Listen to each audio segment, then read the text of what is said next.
right there, but for some reason Honeycutt laid way back and didn't really get the advantage that we've seen a lot of those guys get on the restart. He's going to retain the lead, but Ross Chastain, as we've seen so many times tonight, strong on the restarts.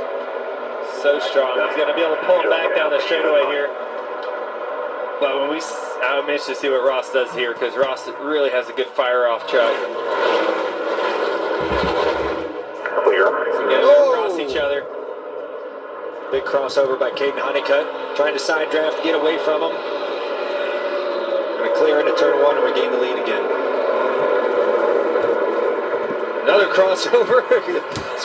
Swapping crossovers here. This time Ross is going to be able to pull him back into turn three. Probably have a better chance of clearing him this time.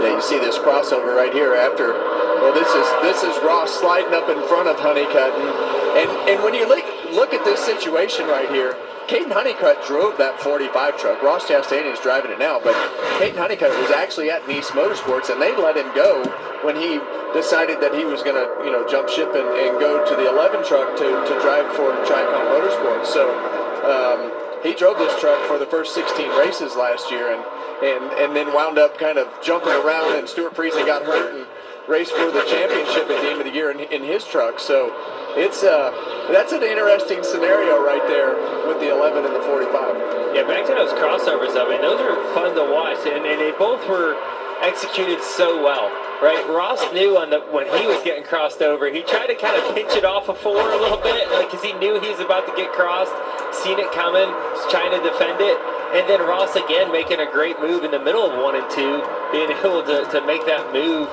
to get back underneath them. Like we said, Ross Chastain, he has the short run speed. Get out there and run while you can, because we know the 11 truck's fast on the long haul.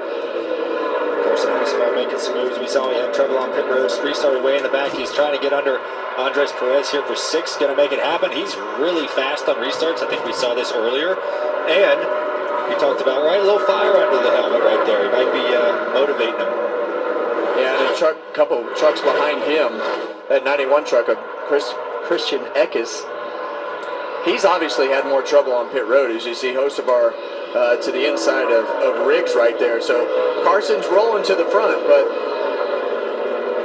I mean, see right there, +9 since the restart. I mean, he is ripping right now.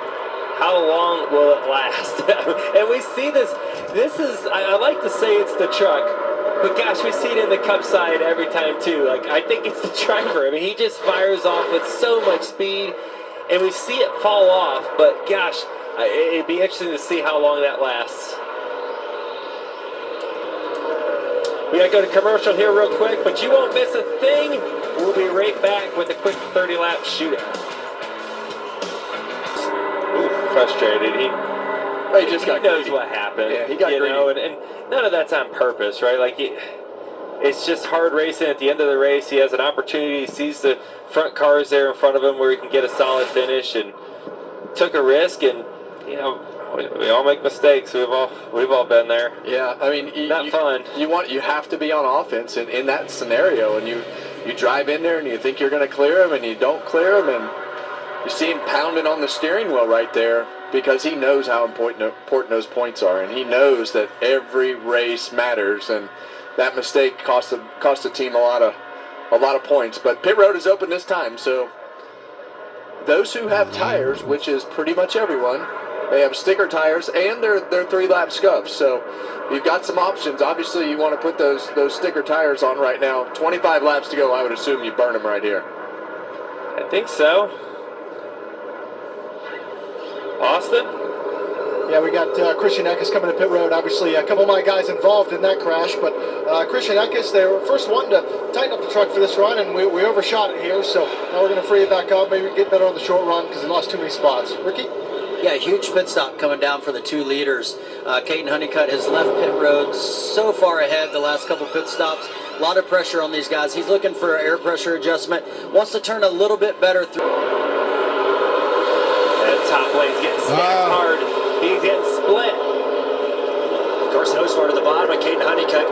Caden's going to try to keep it on his right rear. Ross is going to look to... Oof. going to be clear for second. Oh, is it closer? Looked like he just touched the fence right there. Well, Caden Honeycutt. We've seen Ross clear himself very tight since lap 1 on the racetrack. He did it again there. It's going to pay off. It was close. Caden Honeycutt has a little bit of a tire rub on the left rear. It looks like a little bit of damage on that truck. Yeah, and he's not going to be happy about that. I mean, he definitely was. He was barely there, and you know, to have the truck that he's had all night and have the contact and lose the lead there late. We've seen it so many times, and don't count Christopher Bell out right there. You see him right behind Corey Heim there in the 5 truck. We haven't talked about him all night.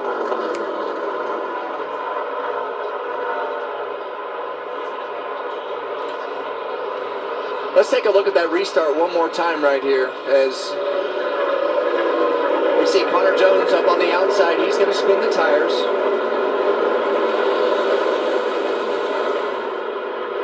And this car just gets a great run, you know, and enters on the apron. And Honeycutt did his best job to try to stay on the right rear. Wasn't able to do it, but had a little bit of contact off of turn 2. And we've been talking about this 77 truck and how fast he was coming forward. So whatever they've done to this truck, adjustment-wise, or Carson making adjustments with his line, I mean, he has driven that thing straight to the front. And we've seen Ross Chastain kind of, you know, take advantage of certain situations with Caden Honeycutt. But I believe that this 77 truck has been as good on the takeoffs as Chastain. I don't know how much it's going to fade either one of these trucks, and just how much damage is to the 11 truck of Caden Honeycutt, and will it affect the performance? Yeah, I do think Carson Hocevar is in a pretty good spot here. I think he's maybe one of the most well-rounded